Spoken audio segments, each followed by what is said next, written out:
Welcome everyone. We're going to do a field demonstration today of using the Canary system to test a laser tracker. I'm Mark Moret from Brunson Instrument Company. I'm the Director of Engineering, and I have a couple gentlemen going to help me out today. I have Keith Mangili. Keith is our Director of Sales. Keith will bring a good perspective today of what the customers usually ask in the field. He will help ask and answer some questions. I also have Isaac Gibson from our engineering department. And Isaac is actually going to run the test for us today, and that will allow me to answer some questions and explain what the process is that we're going through. So if you gentlemen don't mind, please go ahead and set up the system. I'll step out of the way so everybody can watch the bar come out and be set up. So a little bit about the format for today. You should all have like a Q&A box on your screen that you can, your mics will be off, but you can type in some questions. We have a moderator here that will review those questions and bring them in and ask the questions live so that we can address them. So I encourage you to ask questions throughout the webinar, and we will interrupt and answer your questions along the way. So as they set up the bar, I'd like to just start by explaining, so what is Canary? So Canary is a system that involves hardware and software, and it allows you to check your laser tracker in the field. It only takes about 30 minutes, and in the end, you'll get a report that will show you how well your tracker is performing in that environment at that time. And the report will compare it against what the manufacturer's specifications are. And it's also, as far as I'm aware, it's the only commercially available system that's out there that allows you to check your tracker and follow the process that is in the standards. And when I refer to standards, I'm referring to the ISO standard, the ISO 10360, and the ASME standard, the B89. Those are the two predominant standards out there for evaluating a laser tracker. Both of those standards follow the same process for what happens in the field. And Canary is designed to follow that process. And that's what we're going to walk through today. So, looks like the bar is set up. I will briefly explain when we get started here what the steps are that we're going through. And once we get it up and going, then we'll kind of open up for questions and be able to address your stuff along the way. So, Isaac, if you're ready. Okay. So, the first couple steps, we'll even start with, the standard has some requirements around the positioning, how you set up your tracker and where it is relative to the bar. The bar is a 2.3 meter bar, and you have to be in a certain position so that the tracker gets exercised appropriately throughout the process. We're set up appropriately here. We've done it, Isaac's done it 1,000 times and knows the requirements quite well. One of the very beginning steps that we do once the bar is set up is we want to buck the tracker in to the measurement points. So on the bar we have points A, B, and C, and those are the measurement points we're going to take throughout this whole test. The buck-in process utilizes a mirror on the end of the bar, and essentially what we're doing is we are lining up the tracker to go off of the mirror to see points A, B, and C all in a straight line. The reason for this is we want to be able to get a calibration on the bar without the tracker moving its head. So we will isolate the ranging component of the tracker, and through that isolation, we will then get a very good, very accurate calibration of the bar at this time, and then that will be used to compare our tests with. So, step one is buck in the bar. Okay.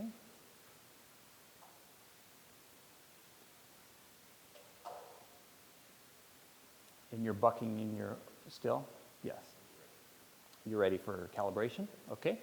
So, the bar has to be bucked into those points so that the tracker does not move more than a fraction of a degree, 0.1 degrees actually. Once we're bucked in, the next step is to calibrate the bar. we are going to get a calibrated distance off of the mirror from points A, B, and C, and those will give us 3 lengths. The length from A to B, B to C, and A to C. Another thing to note that Isaac's going through here is as we're taking these points, he's also moving some counterweights. That's critical to the process because we want the bar to be completely balanced throughout the process. And through all of our analysis and testing with NIST, we know that it's an elastic system and it's very repeatable as long as you keep it balanced. So we move these counterweights that basically simulate the same weight of an SMR so that it's balanced the whole time.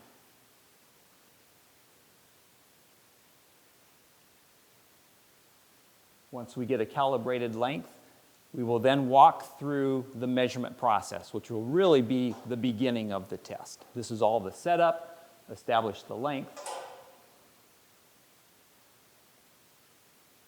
And we are now moving into the test procedure. So I mentioned there's 5 steps we're going to run through, basically 5 positions. Position 1 is when the bar is in a vertical orientation. As we walk through these 5 positions, we will do essentially the same thing in all 5 positions. We are going to collect data for points A, B, and C that will then calculate those distances. And in every position, when we collect points A, B, and C, we will do it in front face and we will do it in back face. And what that means is the tracker will look at the same point, get a measurement, and then it'll rotate 180 degrees in azimuth, 180 degrees in elevation to basically look back on itself. A two-face check is a very well-known test. We're going to do that throughout the whole test.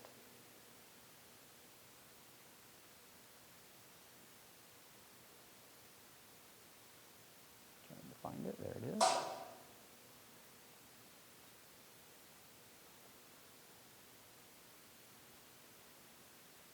See, there went a back face.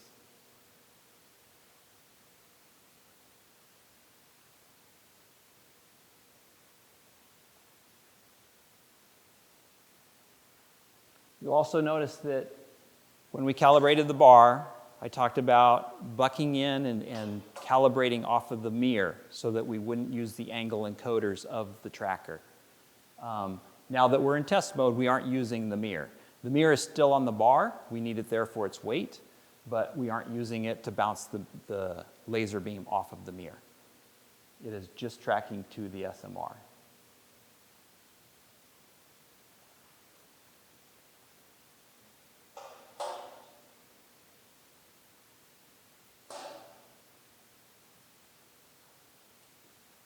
So that was position 1. Position 2, we are going to rotate the base of the tracker.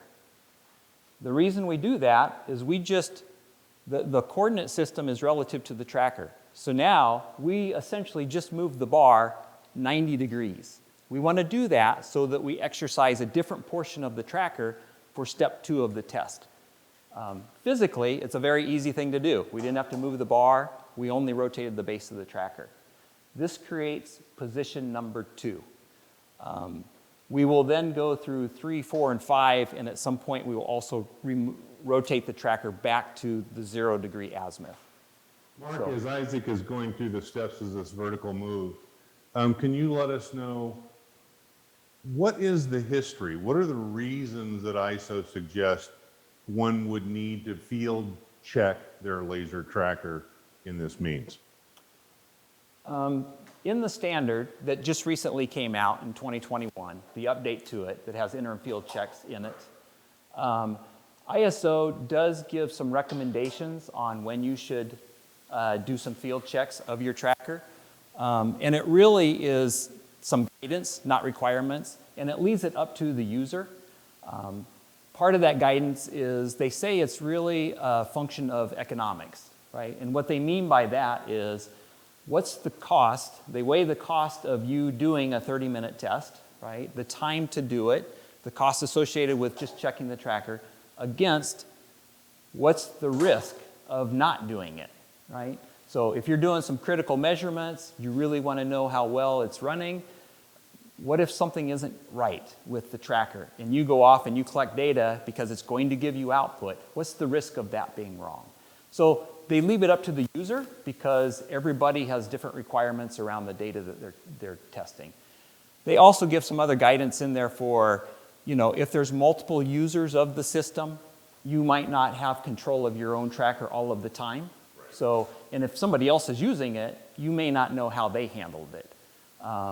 When you ship it to a job site, to and from a job site, just the way, the freight company might handle it, it might get jolted. So it would be good to test your tracker then. And then just what's the environment that your tracker is being used in, right? Is it dusty, dirty, goes through temperature cycles, vibrations, various things like that. So, yes. So going back to where Isaac is, it looks like he is in position 3, right?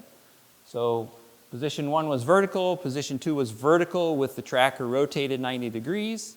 We're still at the 90-degree position. Position 3 is the bar's horizontal here.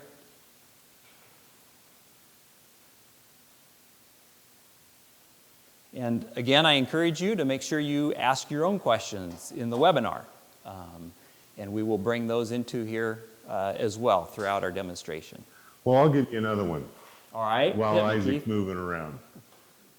Try to explain for me what the difference is or the similarities are between a two-phase check or using a 1-meter reference bar, and how these folks in the field would be using either of those, and then compare that to what they're going to get from Canary versus those two tests. Wow.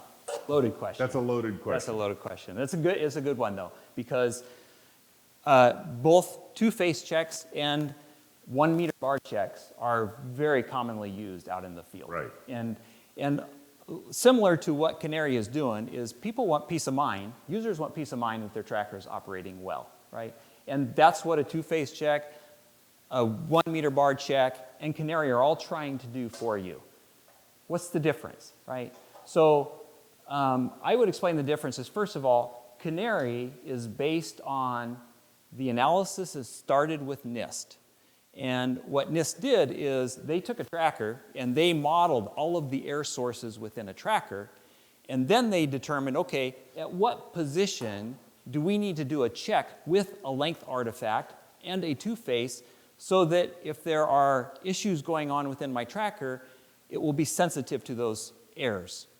So they've modeled that, and we designed the system to follow that process. So it's very important that you put the bar in the right orientation and you have the tracker in the right distance so that it exercises the right angles. If you move to like a two-phase check or just a 1-meter bar check, there isn't much guidance on that other than go put it wherever you want, and it really gives the tracker almost tunnel vision, right? It checks it in that location, but there's 360 degrees of angle encoders within the tracker. That's why we want to do front face, back face, orient the body of the tracker. So when you're all done, we've exercised this in a full volumetric check. Keyword. Volumetric, because the tracker is measuring a volume of space, not just something out in front of the tracker. And it becomes very comprehensive. And that's why we want to go through the guidance of what the standards have in it. Thank you very much. And that word volumetric is very critical, that we understand the need to consider that in our checks. Yes, Thank absolutely. You. Thank you. Yes. All right, so. We kind of ignored Isaac. I know. You know, I was afraid that while we were ignoring him, he'd be back here dribbling an SMR off the concrete. Yeah, don't do that. So he's completed step 4. So while we were talking, he rotated the body of the tracker back and measured horizontal twice. He is now doing the final position. The requirement here is to make sure that the bar is a 0.5 meter above the eye of the tracker. And that gets back into that analysis that NIST did to make sure that we are high enough to create sensitivity in the tracker for its position when it's looking up. While Isaac is doing this, tell me, if you could, how, right now we're using Canary software in conjunction with SA to capture this data, right? Tell me about all the other brands of software that are out there and how Canary might work with them in the same way that we're doing this test or demonstration today. Okay. Yeah, there's lots of various tracker acquisition software companies out there. And Canary works with them the same way that we're working with our SA today. Basically, I won't be able to hit them all, but things like Verisurf, Polyworks, Build It, Cam2, and of course SA. Not sure what I've missed out there, but basically we have written an interface that allows you to capture your data with your tracker acquisition software, and then it gets exported in a certain format, and we import it into the Canary software. So the standard Canary software is used really for two reasons. One is to give you guidance of the process, so it guides what steps you're walking through and where you're collecting the data. And then the other main piece of it is to evaluate that data in the end. You kind of need a report to understand what's going on with the data that you're collecting. So that's the primary function. While we're talking about it, I will also mention that we have gone an extra step. We're not demonstrating it today, but if users have SA Ultimate out there, we are real-time interfaced with it so that it commands SA and does a real-time report. And it's almost an automated process. You just watch the screen and it tells you what to go do. You move the SMRs and you rotate the bar and it does everything for you. Right. And it shortens the time frame even more so if you use the 3 MSRs, SMRs, and program the unit, right? Is that correct? Yes. Yes. And what you're referring to is that we can run this thing in a couple different modes. We are doing the most labor-intensive mode today. In this demonstration. Right. Yes. So that everybody can kind of see if the baseline of juggling the SMR back and forth and the counterweights and walking through. But yes, we have systems set up, like when we check our fleet of trackers, we actually will use 3 SMRs and we will run the automated process, and it just flies through so quick. It's not the back and forth to the computer that we're demonstrating today. So Isaac's got our results. Let me step over here and evaluate them. I assume everybody can see the screen of the results. All right, let's just walk through it. So let's start with, I'm going to jump all the way to the bottom in this test compliance thing. Just because it's a quick little thing that shows that it passed, I'm going to click on that. And really, this is just a quick and easy thing. If for some reason we were set up incorrectly or missed something along the way, didn't take the right points, we didn't have the bar height in the right position, etc., we would get a red, it would say fail under the test compliance, and then we could pop this up and it would explain what was out of compliance. So this just basically says that our test process was done correctly. It doesn't say anything about how well the tracker's operating, only that we followed the process correctly. When I look at the report, let me break it up into the left side of the screen and the right side of the screen. So the left half of the screen, you'll see a bunch of blue dots down toward the bottom of the graph. Above it, midway up, you'll see these horizontal dark blue lines. The lines represent, that's what the maximum permissible area is. Basically, that's based on the manufacturer's specs for how much air is allowed in that particular measurement. And the neat thing about Canary is it dynamically creates these bars based on your setup at that time, right? So it's not pre-programmed in there. It analyzes what is your actual distance, what was the actual measurement that you took. You know, and as I look at this, it's like first of all of my error points, which are the blue circles, are below that.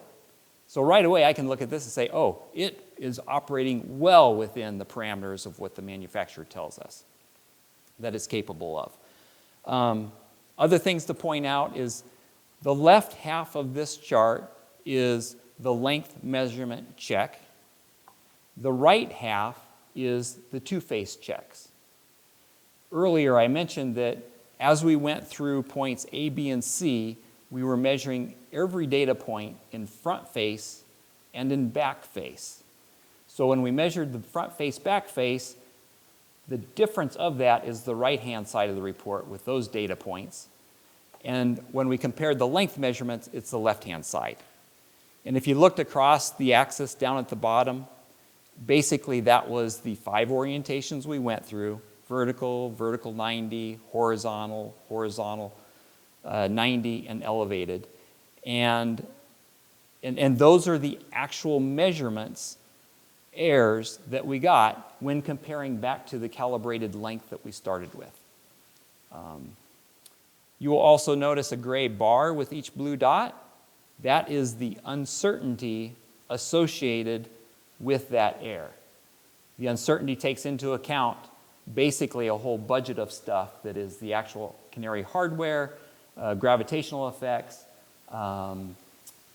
temperature effects, and the ranging component of the tracker is also part of that uncertainty. That really sums up the report. I think the quick glance of this is, wow, we got a tracker that is operating really well. Everything is within spec, and we know this tracker really well. We do it quite often, and we have a lot of confidence in it, and this report just reflects what is going on. Mark, I'd like to interrupt you again, if you don't mind. One thing I want to point out is Mark suggested Isaac has done this many, many times. And Isaac went through this test without actually following through or reading every line of instruction on the Canary software guided walkthrough because he memorized it. Okay, with that all being said, this test that Mark just went through points out that we passed the test. And the pass part refers to, as Mark suggested, the temperature constraint, 1 degree C. We stayed in that temperature alignment during the process of the full test. The other thing is we have people out back behind the cameras letting me know what the time range was from the time he started to the time he said, Mark, we're done, took 15 minutes.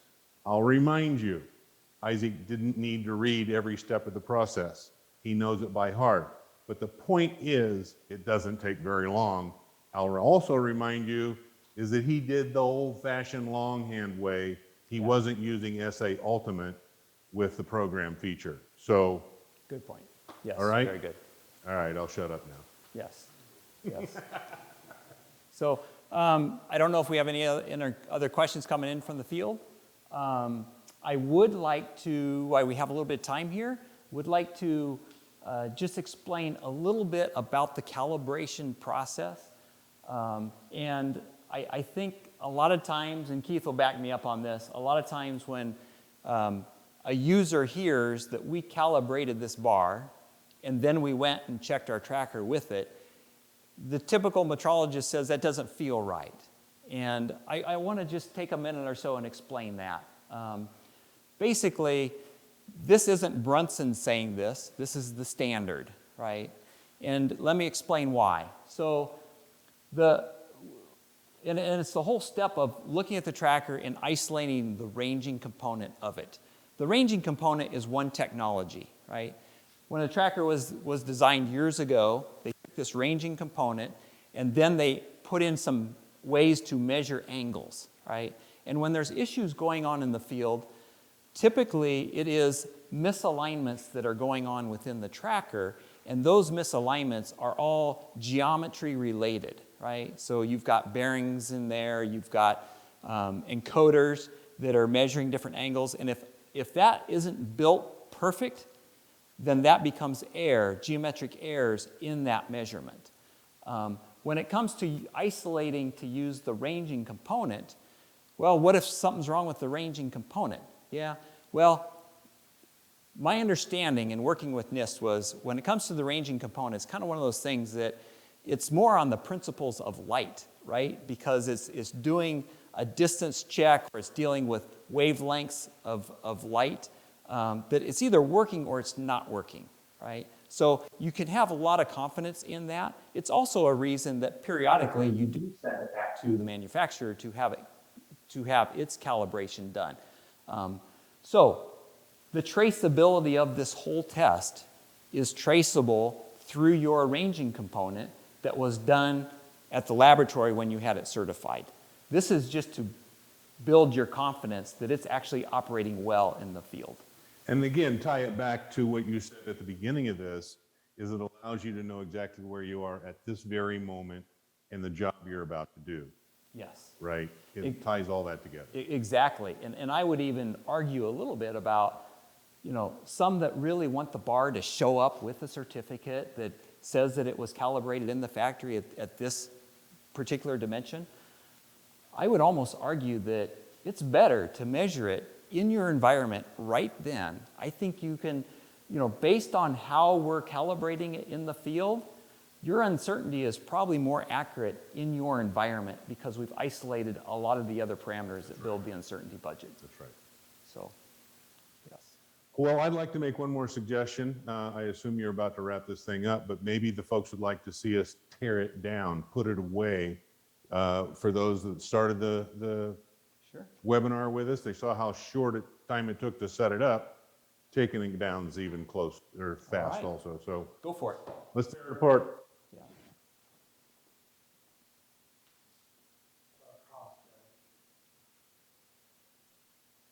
You want to talk about the cost of it?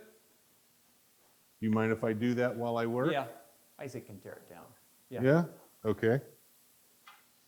The cost of the Canary and the software and the stands and the whole thing that you see out here on this platform today, I'll just tell you that it's roughly $21,000.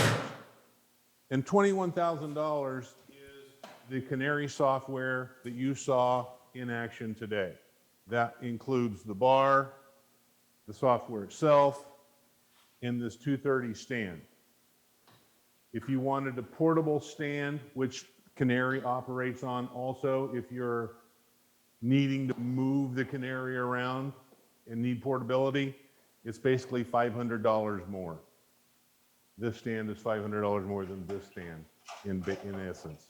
And then the last thing Mark alluded to, he talked about SA Ultimate and the new software version we have that works in coordination with that. That is $1,000 extra difference for the software package. Doesn't change any of the other pricing, just the software. So it's 21, 21 and a half, something like that. My email address, if you don't have it, is kmangile, M-A-N-G-I-L-E, @brunson.us. Send me a note. I will work with you on your exact needs as it relates to stands, software, target holders, what else have you. Drop me a note and we'll work together to get you a quote for your specific needs.